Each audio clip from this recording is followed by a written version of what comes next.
বাসন্তী। আজকে হাট গিয়েছিলাম, অনেক মাছ এনেছি। আজকে বৃষ্টি হচ্ছে, ওয়েদার ভালো নয়, সেই জন্য অনেক মাছ এনেছি। মাছের দামও কম। দেখতে থাকো কি কি মাছ এনেছি।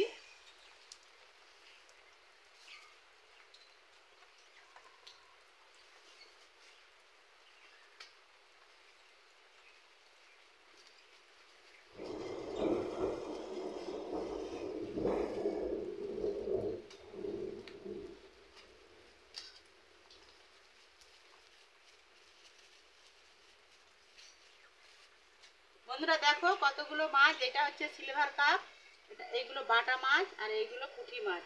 এই সব মাছে 200 টাকা নিয়েছে। এই বৃষ্টির জন্য দাম কম, কিন্তু যেদিন ধরন থাকে সেদিন এই মাছগুলোর দাম হয়তো 300-400 টাকা নিয়ে নেবে। আজকে হাট গিয়েছিলাম, দেখো আমি মাছগুলো এখন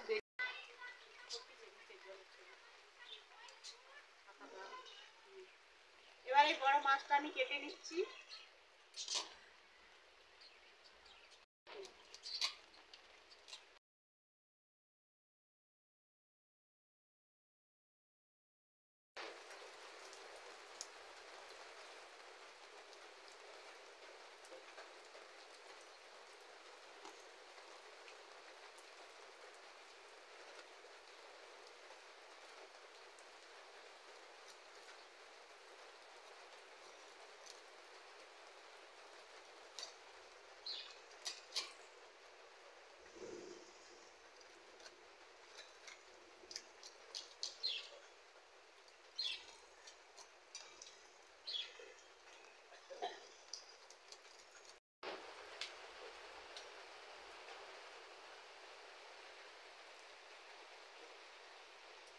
এবার ছোট মাছগুলো আমি কেটে নিচ্ছি।